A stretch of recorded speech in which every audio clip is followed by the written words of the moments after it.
야고보서 3장 13절에서 18절 말씀 제가 봉독해 드립니다. 너희 중에 지혜와 총명이 있는 자가 누구냐?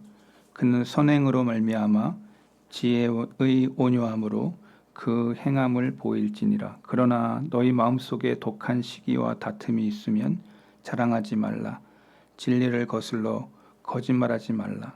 이러한 지혜는 위로부터 내려온 것이 아니요 땅 위의 것이요 정욕의 것이요 귀신의 것이니 시기와 다툼이 있는 곳에는 혼란과 모든 악한 일이 있음이라.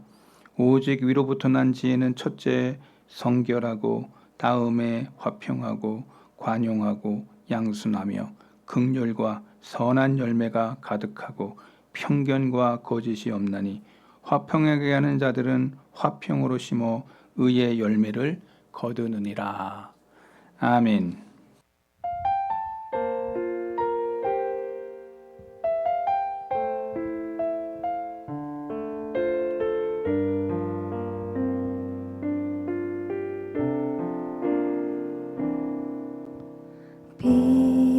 빛으로 임하신 주, 나의 어둠을 비추시네.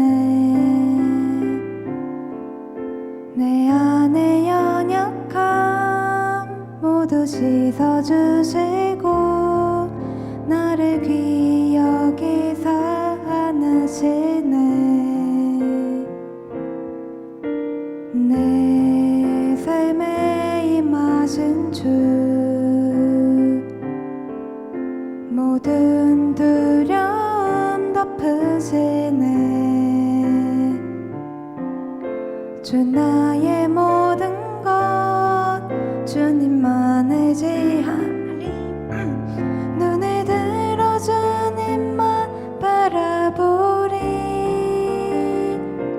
주님을 예배하는 것, 주님을 기뻐하는 것, 나의 마음과 뜻 다해 주님 더 알기 원하네. 주님을 사랑하는 것, 주님을 갈망하는 것, 나의 유일한 소망이라.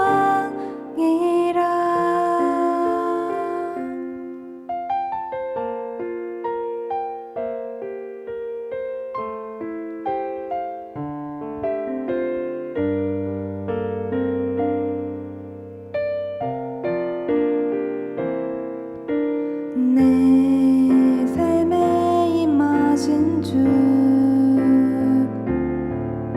모든 두려움 덮으시네. 주 나의 모든 것 주님만 의지하리. 눈을 들어 주님만 바라보리. 주님을 예배하는 것, 주님을 기뻐하는 것, 나의 마음과 뜻 다해 주님 더 알기 원하네. 주님을 사랑하는 것, 주님을 갈망하는 것, 나의 유일한 소망이라.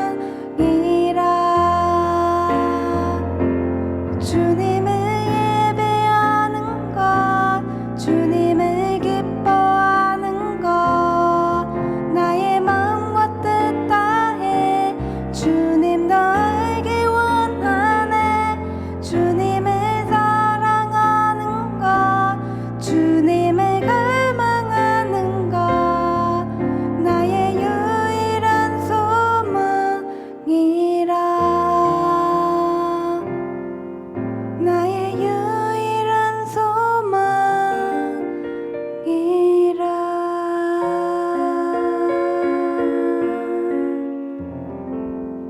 오늘 야고보서 3장 13절부터 18절의 말씀을 가지고 지혜로운 생활이라는 제목으로 하나님의 말씀을 증거하도록 하겠습니다. 우리의 삶을 형성하는 중요한 요소는 우리의 언어와 우리의 생각입니다. 우리가 생각했던 것들을 말로 우리는 전하게 되어져 있습니다. 이 삶은 눈을 뜨자마자 하루를 시작할 때 늘 우리는 내가 뭘 하고 싶지? 내가 뭘 해야 되지? 이러한 것들에 대한 생각과 그리고 내 삶 속에 말로 표현을 한다는 것입니다. 특별히 우리 야고보서 3장에서 말과 생각에서 승리하는 방법을 교훈해 주고 있는데 이제 13절 이하는 이 지혜로운 생각을 통해서 행동하는 문제를 다루고 있습니다. 우리의 생각은 우리 마음의 동기에서 형성이 되기 때문에 우리 이 마음의 동기를 이루는 중요한 요소가 성경은 지혜다. 우리 마음의 동기를 움직이게 하는 그게 뭐라고요? 지혜다라고 얘기해요. 성경은 지식이라고 얘기하고 있지 않고 지혜, wisdom이라고 써 있어요. 지혜. 그러니까 뭐 김지혜, 이지혜, 뭐 최지혜, 뭐 이렇게 지혜로워라 해가지고 이름을 다 그렇게 짓잖아요. 이름대로 살면 아마 다 지혜로울 거예요, 그죠? 이렇게 웃어보려고 해도 안 되니 어떻게 하죠? 한번 웃어보고 시작하려고 했는데도 안 되니 이 내 능력 밖의 일인 것 같아요. 지혜. 근데 이 유대인들이 어느 민족들보다 이 지혜를 중요시했습니다. 여기서 이 지혜는 이 지식의 차원으로 이해하면 안 된다는 것이죠. 이 지식과 지혜는 현저한 차이가 있습니다. 지식은 있으되 삶의 지혜가 부족한 사람들이 얼마든지 있기 때문입니다. 제 주위에도 뭐 서울대학교 나왔다고 막 자랑하는데 지혜가 없어가지고 욕을 먹는 친구들도 저는 많이 봤습니다. 지식하고 지혜가 다르다는 것을 여러분들이 잘 알 거예요. 공부는 잘하는데 이게 융통성이 없고 이게 꽉 막힌 그러한 분들도 의외로 많다는 것을 그냥 공부만 잘하는 거야. 삶에 이게 꽉 막혔어. 있어요, 없어? 주위에 있어, 없어? 근데 자랑할 건 그거밖에 없는 거야. 나 서울대학 나왔어. 이거 하나. 근데 아무도 안 알아줘. 아무도 안 알아줘. 여러분 의외로 공부 잘하는 사람들 중에 이러한 케이스들이 의외로 많아요. 그래서 지식과 지혜가 다르다라는 것을 여러분들이 잘 알고 있을 것입니다. 그런데 지식은 있으되 삶의 지혜가 부족한 사람들이 얼마든지 있는데 이 컴퓨터를 움직일 수는 있지만 자신의 삶을 움직일 수 없는 사람들이 많아요.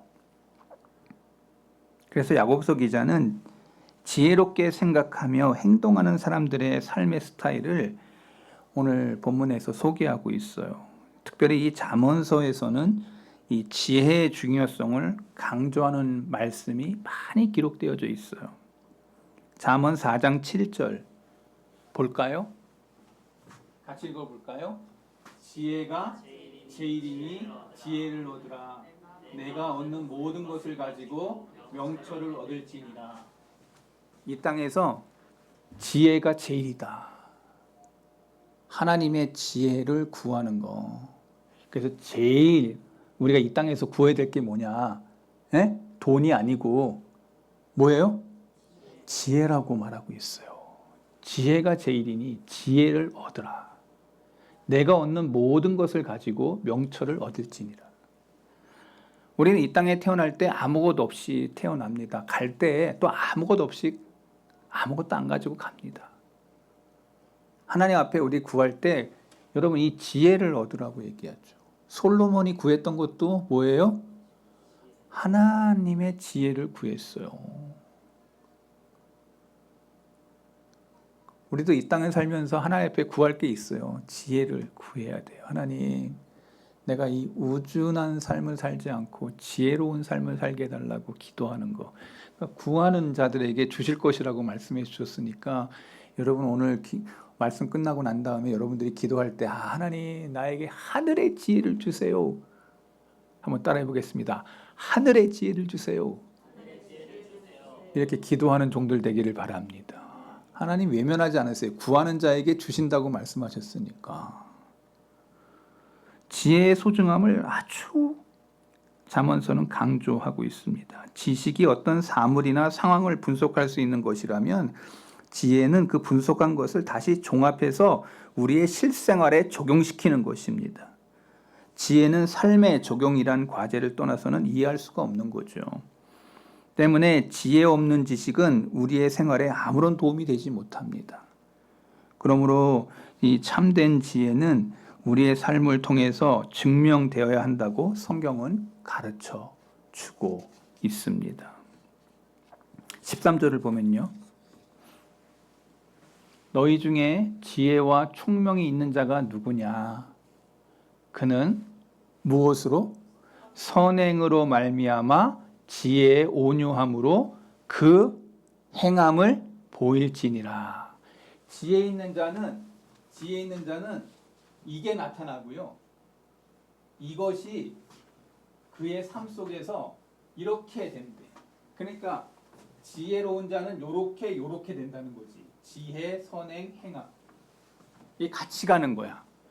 지혜 있는 자는 선행으로 나타나고 그 행함으로 나타나는 것이. 성경이 이렇게 원인과 결과로 이야기한다면 지혜로운 자는 늘 삶 속에 선행으로 그의 삶에 전철이 돼요. 그리고 그 사람이 떠나갈 때 그 사람의 행함이 정말 내가 그 사람과 같이 신앙생활 했구나. 내가 정말 귀한 분하고 같이 신앙생활 했구나 하고 마음 언저리에 맺힌다는 거예요. 있을 땐 몰라. 떠날 때 알아. 저도 목사로 성덕교회에 부임이 맞지만 제가 은퇴할 때 여러분들이 저를 평가할 거예요. 그 목사님 뭐가 탁 하고 나오는데 인색했어. 사랑이 없어. 이러면서 뭐든지 여러분의 마음속에 하나가 탁 뭐가 남는다. 그게 그 사람의 평가일 수도 있다는 거예요. 저도 두렵습니다. 저도 여러분들이 아는 것처럼 어떤 목사여로 어떤 목사의 삶을 살았는지 여러분들이 저의 성적표예요. 두렵죠. 그래요, 안 그래요? 나의 요구에 대한 아멘이 없는 걸 보니까 저의 성적표가 딱 나오는 것 같아가지고 우리 교회는 너무 조용해. 하여튼 제가 머리를 깎았는데도 뭐 깎았는지 안 깎았는지도 모르고 뭐 그런 거죠, 그죠? 안 거야? 너무 바짝 깎아가지고 내가 뭐 애들도 아니고 다시 군대 가야 되나 막 이렇게 눈 감았다가 다시 지그시 열었더니 이렇게 깎아놨어요. 근데 내가 시원하게 깎아달라 했더니 아주 시원하게 깎긴 했어요. 나 진짜. 근데 제 아들도 똑같이 깎아놔가지고 우리 아들 못마땅해가지고 내가 다시 군대 가야 되냐 말이야 막 이러면서 하여튼 뭐 제가 우스갯소리를 했습니다만 여러분 우리가 언젠가는 사람들의 평가도 받겠지만 하나님이 평가하실 겁니다. 그래서 우리가 두려워해야 돼요.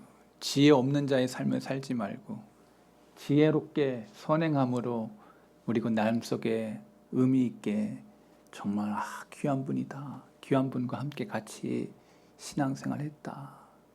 감사했다. 고마웠다. 뭔가 깊은 뭔가 아련한 그 무언가가 남는 그런 사람이고 싶은 거 여러분들에게도 소망이라고 생각합니다. 이 말씀이 이 선행이라고 하는 이 단어를 좀 찾아봤어요. 우리가 흔히 생각하는 착한 행실만이 아니라 우리의 삶의 방식과 태도 전체를 말하는 거예요. 그러니까 이 지혜는 우리의 생활을 통해서 나타내어질 수 있어야 하고 그런 의미에서 성경의 기자는 지혜라는 단어를 사용했어요.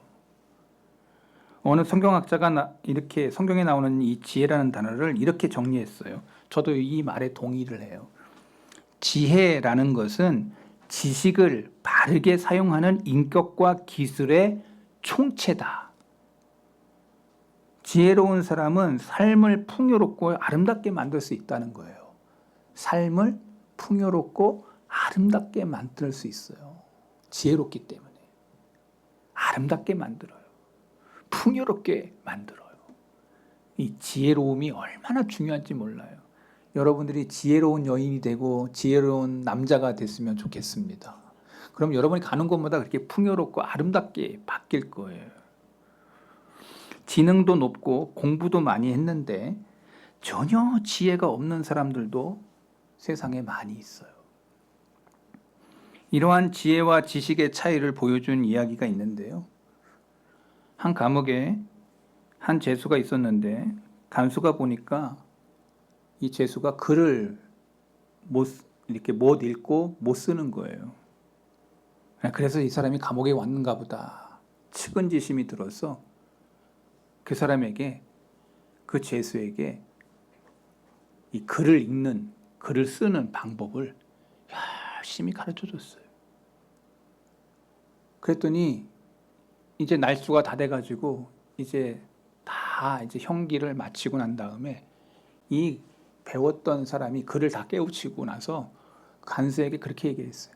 내가 이제 새 사람이 돼서 이 땅 가운데 살겠습니다. 당신이 나에게 너무 귀한 거, 글을 읽고 쓸 줄 아는 그거를 가르쳐줬으니 내가 그렇게 하겠습니다. 몇 년이 지났습니다. 그렇게 가르쳤던 그 사람이 또 들어왔어. 간수가 하도 답답해서 가서 또 찾아가지고 물었습니다. 너 왜 들어왔어? 그랬더니 이 사람이 뭘 하다 들어왔냐니까 문서 위조범으로 들어온 거예요. 문서 위조범. 열심히 가르쳐준 그거 가지고 또 다른 죄를 짓고 들어온 거예요. 기술이나 어떠한 지식이 아니라는 거죠.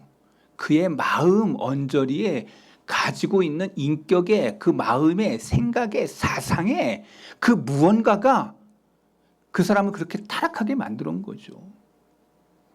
여러분, 그러니까 이게 오늘 저와 여러분들이 생각을 해야 돼요. 어떤 기술이 없어서 그 사람이 다시 들어온 게 아니라는 거죠. 단순히 우리가 지식을 습득하는 것으로 인생의 삶이 진정 풍요롭게 지거나 슬기롭게 되지 않는다는 거예요. 똑같은 돈이 쓰여지었더라도 가정에서 어떤 가정은 그 돈 때문에 화가 나타나고 어떤 가정은 아주 즐겁고 기쁘고. 돈은 가치성이에요. 그 사람이 어떤 생각과 어떠한 동기와 어떠한 마음을 가졌냐가 되게 중요한 거예요. 그냥 돈이 없어도 행복할 수 있어. 근데 그런 행복은 별로 좋아하지 않아. 근데 사도 바울은 성경을 보면 자족하기를 소망하고 자족한다고 그래요. 돈이 있으나 없으나 삶의 환경이 어떠든 자족하는 예수 그리스도 안에서의 자족을 얘기하고 있어요. 그래서 성경은 이런 지식이나 정보의 획득의 차원이 아니라 하나님과 우리 관계, 우리와 다른 사람의 관계, 하나님과 나 사이의 관계, 나와 이웃과의 관계. 제가 평생 지금 10몇 년 동안 설교했던 것 중에 핵심은 제가 몇 번 강조했지만 하나님과 나 사이의 바른 관계. 내 신앙, 하나님 앞에 내가 바른 관계인가.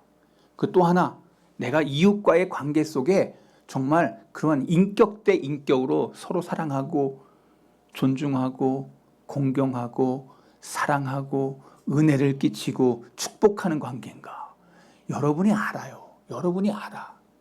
내가 누구를 존귀히 여길 때, 사람을 대할 때 말 한마디도 뭐예요? 그의 사랑하는 마음으로 얘기를 해. 사랑하는 마음으로. 그 알아야 본인이 밖에 있는 사람도, 삼자도 그 얘기를 들으면서 아, 저분이 나의 영혼을 생각하면서 진심된 대화를 하려고 하는구나. 알아, 몰라? 모르면 이건 문제가 생겨. 안다. 안다는 거예요. 말하면 그냥 툭 던지는 게 아니라는 거죠. 그의 영혼을 생각하고 사랑하는 마음으로 툭 던지는 것 같아도 진실된 마음으로 대하는 거죠. 그걸 사람은 알아요. 영물이라서 다, 저 사람이, 저분이 나에게 그렇게 말을 해주려고 하는구나. 근데 또 거꾸로 아주 미워하는 마음으로. 그러면 또 얘기는 되게 번지르한 것 같은데 속마음에 미움이 흘려가지고 말 속에서 흐르게 되는 거예요. 우리는 다 이렇게 찻다를 하나씩 내리고 있어요. 속마음을 안 들키고, 다 아주 포커페이스를 쫙 하고, 제가 전문 용어를 썼습니다. 미안합니다. 쫙, 안면을 딱 하고, 내가 괴롭고 슬프고 눈물 나는데, 전혀 그런 것이 않은 것처럼 딱 연기를 하는. 오늘 우리의 인생 속에 그런 사람들이 얼마나 많아요. 여러분 다 연기자인 거 아세요? 저와 여러분이 다 연기자예요. 인격이라고 하는 이 말 자체의 원어가 연기하다 이런 뜻도 있어요. 퍼스널리티라고 하는 그 말에 연기한. 진실됨 없이 연기하는 거. 저와 여러분들 이 성경은 그래서 이 지혜를 얘기하는데 삶 속에서 어떻게 옳고 그름을 분별하는 적용하는가, 어떻게 바른 인격을 형성할 수 있는가, 이 지혜에 관련된 지혜의 문제라고 성경은 말하고 있습니다. 그래서 잠언 8장 11절에 보면 대저 지혜는 진주보다 나음으로 원하는 모든 것을 이에 비교할 수 없습니다. 이 지혜가 세상에 어떤 그런 거 이게 안 된다는 거예요. 지혜는 진주보다 나음으로 원하는 모든 것을 이에 비교할 수 없다. 지혜가 최고다 이런 얘기예요. 지혜에 비교할 수 있는 건 아무것도 없습니다. 그래서 본문에서 야고보 기자는 이 지혜를 두 가지의 유형으로 구별해요. 한번 따라해 보겠습니다. 참지혜, 거짓지혜, 하늘의 지혜, 땅의 지혜, 하나님께 속한 지혜, 사단에게 속한 지혜. 이 두 가지로 아주 유형을 날카롭게 대조를 해요. 지혜도 두 가지 지혜가 있다는 거예요. 땅의 지혜와 하늘의 지혜. 땅의 지혜를 먼저 오늘 이 시간에 땅의 지혜를 얘기할 거예요. 다음 시간에 이제 하늘의 지혜를 얘기할 건데 먼저 땅의 지혜를 설명할 거예요. 이는 거짓 지혜인데 바름직하지 못한 지혜라고 볼 수 있는데 이 지혜의 시초에 대해서 성경은 말합니다. 15절 이러한 지혜는 위로부터 내려온 것이 아니요 땅 위의 것이요 정욕의 것이요 귀신의 것이니. 이러한 지혜는 이 땅의 지혜를 얘기하면서 위로부터 내려온 게 아니래. 하늘에서부터 내려온 지혜가 아니래. 땅 위의 것이래. 이 세상의 지혜는 땅의 지혜는 아까 제가 얘기했던 땅의 지혜는 땅 위의 것, 세상이라는 말이에요. 그 다음에 정욕의 것, 우리 인간 본연의 죄성을 가진 인간의 것이라는 거예요. 또 하나는 귀신의 것. 이 세 가지를 얘기하고 있어요. 땅의 지혜를 세 가지로 설명을 하고 있어요. 땅 위는 세상, 정욕은 내 자신 안에서 나타나는 죄성, 귀신의 것은 마귀적인 것이죠. 이 세 가지는 그리스도인의 삶을 위협하는 3대 적이기도 합니다. 그래서 이런 것에서 얻어진 지혜는 하나님의 것이 아니라는 거예요. 성경은 마귀의 정체를 이렇게 규명합니다. 에베소서 2장 1절부터 2절에 정확히 써 있어요. 그는 허물과 죄로 죽었던 너희를 살리셨도다. 그때 너희는 그 가운데서 행하여 이 세상 풍조를 따르고, 저와 여러분이 예수님 믿기 전에는 이 세상 풍조를 따르는 사람들이었어요. 그 다음에 공중의 권세 잡은 자를 따랐으며 마귀를 따랐다는 거죠. 곧 지금 불순종하는 아들들 가운데 역사하는 영, 사단에 의해서 지배받는 종들이었다는 거예요. 아담 이후로 태어난 모든 사람들이 이 길을 걸어갔다는 거예요. 전에 우리는 밖으로부터 세상의 지배를 받았고 안으로는 마음의 부패와 함께 육체의 욕심의 지배를 받고 살아가는 사단의 포로였다. 종욕의 죄. 마귀의 노예였던 우리는 세상적이고 정욕적이고 마귀적이라는 거예요. 이 세 가지를 야고보 기자가 아까 얘기했어요. 땅 위의 것, 그다음에 정욕의 것, 그리고 귀신적인 것. 이 세 가지를 얘기한 거예요. 세상적이고 정욕적이고 마귀적인. 바울은 세상적인 지혜를 고린도전서 1장 18절부터 19절에 얘기했어요. 십자가의 도가 멸망하는 자들에게는 미련한 것이요 구원을 받는 우리에게는 하나님의 능력이라. 기록된 바 내가 지혜 있는 자들의 지혜를 멸하고 총명한 자들의 총명은 폐하리라. 여러분, 여기 이 말 속에 바울이 쓴 지혜는 세상의 지혜로서 하나님과의 관계를 맺고 있는 우리 영혼을 구하는데 전혀 무력하다. 저거 여러분들이 이 세상의 지혜를 가지고는 하나님의 지혜를 얻을 수가 없어요. 세상적인 지혜는 육신적인 지혜고, 그래서 고린도전서 2장에 읽어보면 자연적이고 본능적이라고 얘기해요. 이 육신적인 지혜는. 그래서 고린도전서 1장 2장 14절을 보면은 육에 속한 사람은, 여기 정확하게 얘기해요. 육에 속한 사람은 하나님의 성령의 일들을 받지 아니하나니 이는 그것들이 그에게는 어리석게 보임이요. 육신에 속한 사람은 우리가 하는 그 예배나 그 모든 것들이 다 어리석음으로 보인다. 또 그것들을 알 수도 없대. 그러한 이는 영적으로 분별되기 때문이다. 여러분, 그러니까 저거 여러분들이 지금 이 세상 사람들이 우리를 볼 때에는 어리석은 사람들이라고 본다니까요. 제가 전도할 때 전도 이렇게 하잖아요. 그럼 나이 좀 적으신 분들이 저를 보고서 아이고 참 어리석어. 당신이 목사요? 예, 목사입니다. 그랬더니 아유, 세상에 할 일 그렇게 많은데 그거 하고 있냐고. 아주 어리석게 저를 어리석은 사람으로 치유를 하더라고요. 야, 빌어먹으면 빌어먹었지 그거 왜 하냐, 뭐 이런 식인 거야.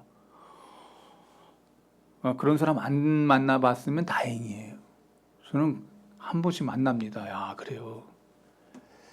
근데 그분이 이제 지옥 가서 내가 그렇게 전도지하고 이렇게 나눠줬던 걸 생각하고 땅을 치고 후회할 날이 올 거라고 저는 생각이 드는데, 저는 그런 분들 만날 때마다 너무 불쌍하다. 저러다가 저분 진짜 주님의 그 시간표에서 돌아오지 못한다면 어떡할까 걱정이 좀 되는. 근데 하나님이 그렇게 참혹하게 그렇게 내가 걱정할 건 아닌데, 근데 그런 사람들이 빨리 돌아올 사람들 중에 또 있다는 거예요. 그 대표적인 사람이 사도 바울이었어요. 절대 믿을 것 같지 않았던 그 사람이 다메섹 도상에서 뒤집어지는 걸 볼 때 그 사람도, 내가 전도한 그 사람도 하나님은 뒤집어질 할 수 있는 분이 하나님이다라는 걸 저는 믿습니다. 저는 그걸 느꼈어요. 그렇게 참혹하게 반대하는 그 사람 속에 심령의 변화의 역사에 하나님께서 하실 것이라고 저는 믿기 때문이에요. 여러분, 제가 이런 표현을 써서 좀 모호하긴 한데, 세상적인 지혜는 육신적인 지혜에 대한 것을 얘기하면서 이렇게 사도 바울이 설명을 해요. 세상 사람들은 우리를 이해하지 못한다. 육에 속한 사람은 하나님의 일들을 예배하는 이것 자체를 어리석은 것으로 본다는 거예요. 분별할 수도 없어요. 이것은 아담이 범죄함으로 인간 내면에 깊이 뿌리박고 있는 타락한 인간의 본질로서 하나님의 이 성품과 반대되는 것을 세상 사람들에게 심어 주었다는 것입니다. 이 세상적인 지혜는 성령의 통제가 없을 때 작용하게 만들어 놓았어요. 성령이 없는 사람에게는 마귀적이고 그리고 세상적이고 육적인 것을 추구해요. 그게 지혜로움이라고 생각해요. 어떻게 벌더라도 그 돈은 내 거고 막 이러면서 마음대로 악한 행동을 해도 죄의식을 느끼지 않는, 죄성을 가진 인간이 세상적인 곳으로 갈 때 나타나는 증상이에요. 제가 며칠 전에 넷플릭스인가 한번 딱 봤는데 영화가 뭐 광장인가 뭔가 그걸 봤는데 여러분 TV 보겠지만 엄청 무서운 영화인데 연속극이 시리즈였어요. 막 칼 가지고 막 다 막. 제가 이거 왜 봐야 되나 내가 이 생각이 자꾸 들더라고. 근데 끝은 뭐냐면 끝까지 내가 봤거든요. 앉아서 내가 시간 죽이게 한 거야. 근데 내가 후회하면서도 그래 끝은 뭔가 하고 봤는데 끝은 아무것도 아닌 거야. 여러분들 다 빙그레 웃는 사람들은 다 본 거야 지금. 안 봤어? 아 다행이야. 안 봐도 돼. 내용은 폭력적이고 원인과 결과는 그 죄 진 사람은 그 죄의 결과를 받는다. 이 얘기예요. 이렇게 얘기해도 또 볼 사람 다 보겠지 또. 아 우리 목사님 또 봤으니까 또 보아요. 나도 봐야지. 뭐 정당한 당위야 뭐 이러면서 보겠지. 근데 내가 너무 참혹하더라고. 사람의 이 죄성이. 여러분 그러면서 제가 뭘 얘기하고 싶냐면 창세기 3장에 사단이 처음 사람을 찾아와서 유혹하는 그 지혜를 보세요. 사단의 지혜를 성경은 얘기해요. 창세기 3장 1절. 하나님의 사람에게 아담에게 하와에게 찾아와가지고 뱀이 했던 행동의 지혜를 보세요. 땅의 지혜, 세상의 지혜, 마귀의 지혜를 보세요. 성경 그것을 이 창세기 3장에서 사단의 전형인 뱀을 통해서 보여줘요. 그게 지혜라고. 자 보세요. 뱀은 여호와 하나님이 지으신 들짐승 중에 가장 강교하더라. 그렇게 표현하고 나서 뱀이 여자에게 물어 이르되 하나님이 참으로 너희에게 동산 모든 나무의 열매를 먹지 말라 하시더냐. 참으로. 여러분 이게 되게 중요해. 참으로. 참이야? 진짜야? 뭐 이런 거잖아. 여러분 뭐 할 때 진짜 뭐 이러잖아. 여긴 나만 그러는 거야? 뭐 황당한 일일 때 진짜야 뭐 이런 거. 진짜야. 다 진짜라고 묻지. 근데 물어요. 진짜 이렇게 물었거든요. 너희에게 동산 나무의 열매를 먹지 말라 하시더냐? 그러면서 얘기하죠. 그거 먹으면 하나님처럼 돼. 속이고 있어요. 호기심을 발휘해요. 죄는 우리로 하여금 호기심을 발휘해. 그리고 나서 호기심을 발휘해. 하나님과 같이 될 수 있다고 속삭여요. 이런 사단의 지혜는 오늘날에도 우리의 마음과 생활 속에 깊숙이 스며들어 있습니다. 우리 자신의 자존심과 판단과 절대 분류의 기준으로 삼으려는 수많은 사람들의 사고 속에도 사단이 이렇게 활발하게 우리의 죄성의 호기심을 다 박아놨어요. 하지 말라고 했는데, 분명히 하지 말라고 했는데 하고 나면 좋아질 것 같은데, 이 호기심. 우리의 자존심 안에, 우리의 심령 깊숙한 곳에 그거를 막 발동을 시켜요. 결국 그들은 땅에 속한 모든 지혜를 배우게 됩니다. 궁극적으로 우리의 속에 모든 부패한 지혜는 사단에 의해서 유래된 것이라고 성경은 말하고 있습니다. 여러분 그냥 죄 짓는 게 아니에요. 이 지혜의 특성은 어떻습니까? 본문은 몇 가지로 얘기를 해요. 4가지로 얘기하는데 시기, 다툼, 자랑, 거짓으로. 이 세상의 지혜를 얻은 사람들은 이 아담의 이 죄성을 가진 인간이 나타나는 땅의 지혜는 이렇게 나타난다고 얘기하고 있어요. 뭐라고? 시기. 시기의 뿌리는 이기적인 욕망과 열심이에요. 자기가 중심이 될 때 그 결과로 초래되는 것이 시기예요. 이 시기는 불신자들의 마음만 있는 게 아니고 신자들의 마음에도 있어요. 주님의 제자들이 하늘나라의 자리를 놓고 서로 다투죠. 예수님이 조금 있으면 십자가 지셔야 되는데 누가 더 크냐? 너가 영의정, 좌의정, 우의정 막 이렇게 막 하죠. 막 싸우잖아. 예수님의 제자들인데 막 싸워. 나도 높을래 하면서 나도 높을래.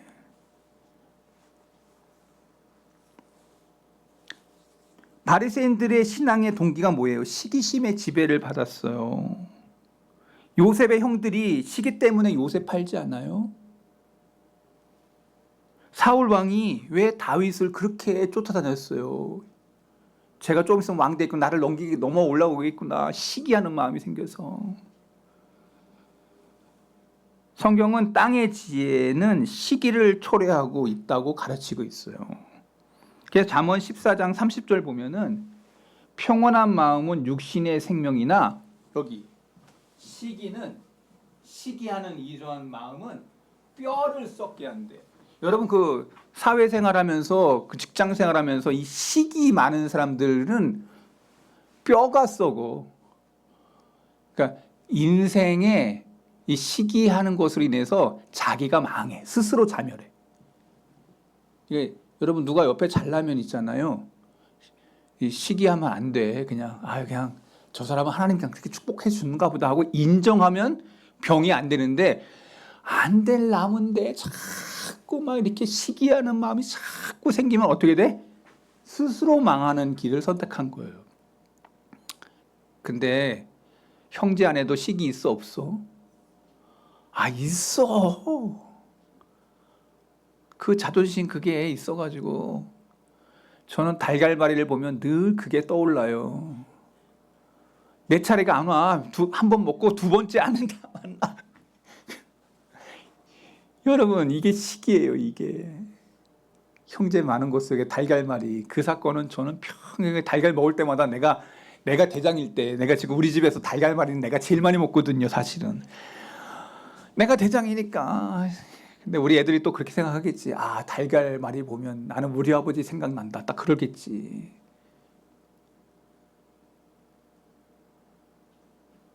세상의 지혜는 시기로 드러난다.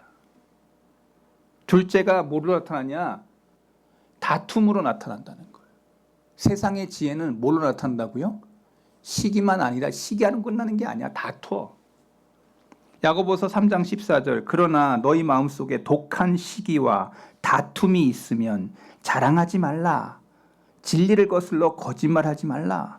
이 다툼은 분리적인 영성이에요. 이 다툼은 분리적인 영성이에요. 가정에서도 다퉈요, 안 다퉈? 부부지간에 부부싸움 있어 없어? 근데 제가 늘 가르치죠. 부부는 하나다.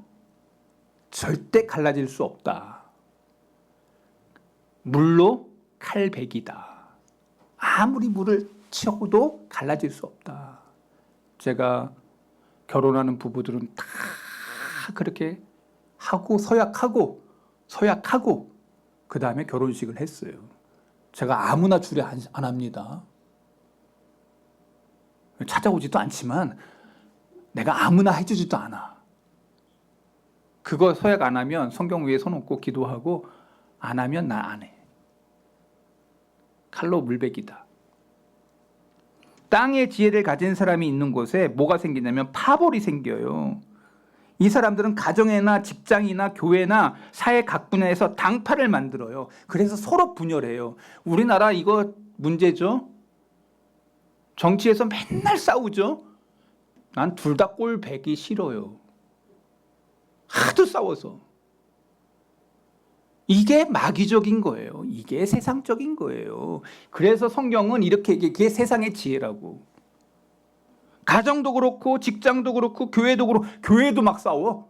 교회도 1층 2층으로 위로 예배드리고 아래로 예배드리고. 나 그런 교회도 가봤어. 말도 안 돼요. 지난번에 내가 갔었잖아요. 노회장으로 그 어느 교회 가가지고 내 아들이 혹시 아버지 괜히 그 밀치고 막 이럴까봐 우리 경호원으로 내 아들이 갔잖아요. 저랑 설교하러 제가 갔는데 밀칠까봐. 갔더니 한쪽에서 막 대목, 한쪽인 예배들이. 이게 뭐라고요? 세상의 지혜, 다툼의 역사라고 말하고 있어요. 첫 번째는 시기요, 두 번째는 다툼이요, 세 번째는 자랑하는 것. 세상의 지혜는 자랑하는 것. 땅의 지혜는 자기를 자랑하는 그 교만함과 오만함의 모습이에요. 고린도전서 1장에서 하나님은 세상의 지혜를 자신은 알 수 없도록 하시고 세상에 미련한 것에 보이는 사람들로 하여금 사역자를 삼으셨는데 그 이유가 아무 육체도 하나님 앞에 자랑하지 못하게 하려고 그렇게 했다는 거예요. 자랑하는 것 속에서 어떤 일이 벌어지냐면 자신을 구원할 아무런 능력이 없는 사실을 깨달을 때 하나님 앞에서 우리는 자랑할 게 없어요. 다만 하나님 앞에 은혜를 구하죠. 그래서 고린도 후서 보면 10장 12절 보면은 우리는 자기를 칭찬하는 어떤 자와 더불어 감히 짝하며 비교할 수 없노라. 그러나 그들이 자기로서 자기를 헤아리고 자기로서 자기를 비교하니 지혜가 뭐하라고? 없도다라고 얘기해요. 지혜가 없다. 자기 자랑 많이 하는 사람은 지혜 없는 자예요. 그 얘기하고 있어요. 13절 보세요. 그러나 우리는 분수 이상의 자랑을 하지 않고 오직 하나님이 우리에게 나누어 주신 그 범위의 한계를 따라 하노니 곧 너희에게까지 이른 것이라. 여러분 지금 이 땅에 태어날 때 재물 받는 거 보세요. 하나님이 여러분들에게 살 만큼만 다 줬어. 그거 다 누가 주신 거야? 여러분 착각하지 말아요. 내 능력 때문에 그렇게 받았다 이게 아니야. 하나님이 그냥 주신 거야. 착각하지 마요. 그거 가지고 자랑도 하지 마요. 자랑할 게 아니라는 거야. 그 아까 얘기했잖아. 12절에 지혜 없음이라고. 13절에 분명히 얘기해요. 다시 13절. 우리 분수 이상의 자랑을 하지 않고. 여러분 이게 정확해요. 내가 지금 내 능력 안에서 그렇게 받는 것처럼 보이면 착각하는 거예요. 하나님이 주시는 거예요. 그냥. 착각하지 마요. 우리가 자랑하는 사람들의 특성을 보면은 비교하는 거예요. 자연히 시기하게 돼요. 시기하고 다툼을 일으키면서 이 땅에 속한 지혜가 가져오는 것으로 삶의 현장 속에서 인격적인 자랑을 높이면서 교만한 자가 돼요. 뭔가 내가 좀 가지고 있잖아요. 교만해져요. 뭔가 내가 지식을 가지고 있잖아요. 그 사람이 교만해져요. 우리가 참 세상의 지혜가 이렇다는 것을 여러분이 아셔야 돼요. 마지막으로 넷째, 거짓이에요. 거짓. 세상의 지혜는 거짓을 가져온다. 자기를 자랑하다 보면 때때로 과장하게 되고 그러다 보면 거짓이 동반돼요. 거짓말하게 돼 있다는 거예요. 자신을 돋보이게 하려고 다른 사람들에게 경쟁에서 이기려고 하다면 거짓을 사용한다는 거예요. 비교, 열등, 그래가지고 누군가 더 내가 많은 걸 가졌어. 이렇게 막 자기를 프라우드하고 높이다 보면은 거짓말하게 돼 있어요. 이게 세상적인 지혜라고 얘기해요. 이제 시간이 다 됐습니다. 사도 바울은 이런 것에 대해서 얘기를 해요. 고린도전서 4장 3절부터 5절에 그렇게 얘기해요. 같이 읽어볼게요. 너희에게나 다른 사람에게나 판단받는 것이 내게는 매우 작은 일이라. 나도 나를 판단하지 아니하노니 내가 자책할 아무것도 깨닫지 못하나 이로 말미암아 의롭다함을 얻지 못하노라. 다만 나를 심판하신 이시는 뭐라고? 주시다. 5절. 그러므로 때가 이르기 전 주께서 오시기까지 아무것도 판단하지 말라. 그가 어둠에 감추인 것들을 드러내고 마음의 뜻을 나타내시니 그때에 각 사람이 하나님으로부터 칭찬이 있으리라. 여러분 우리는 사람 판단하면 안 돼요. 땅에 속한 지혜는 다음과 같은 결과를 나타나요. 시기, 다툼, 이 역사하는 곳 속에 요란함과 악한 일들이 나타난다. 요란하다, 악하다. 여러분 세상의 지혜는 이러한 곳으로 우리를 인도한다는 거예요. 제가 4가지를 얘기했어요. 세상의 지혜를 추구하는 사람들에게 나타나는 첫 번째가 뭐라고요? 그 다음에 다툼, 그 다음에 자랑하는 거, 그 다음에 거짓. 이것이 세상 지혜가 가진 자들이 나타나는 열매들이다. 야고보 기자가 얼마나 정확하게 얘기하고 있어요. 그러면 땅의 지혜라고 얘기했는데 이제는 하늘의 지혜를 해야 되는데 시간이 다 됐어요. 시간이 12시가 딱 됐어. 저는 시간을 잘 지키는 목사입니다. 다음 주에 하늘의 지혜를 하려고 하는데 권순중 목사님께서 오시기 때문에 그 다음 주에 제가 하늘의 지혜를 같이 나누고자 합니다. 별로 좋아하는 사람이 없는 것 같아요. 우리는 땅의 지혜를 구하는 자들이 아닙니다. 기도하겠습니다. 하나님 아버지, 우리는 이 땅의 지혜를 구하는 자들이 아니고 하늘의 지혜를 구하는 자들인 것을 감사를 드립니다. 우리 사랑하는 성도들 한 사람 한 사람이 이 땅의 지혜를 따라서 살아가는 종들이 아니라 하늘의 지혜를 받아서 살아가는 종들이 될 수 있도록 주여 저들과 함께해 주옵소서. 생명 되신 예수 그리스도의 이름으로 기도하옵나이다. 아멘.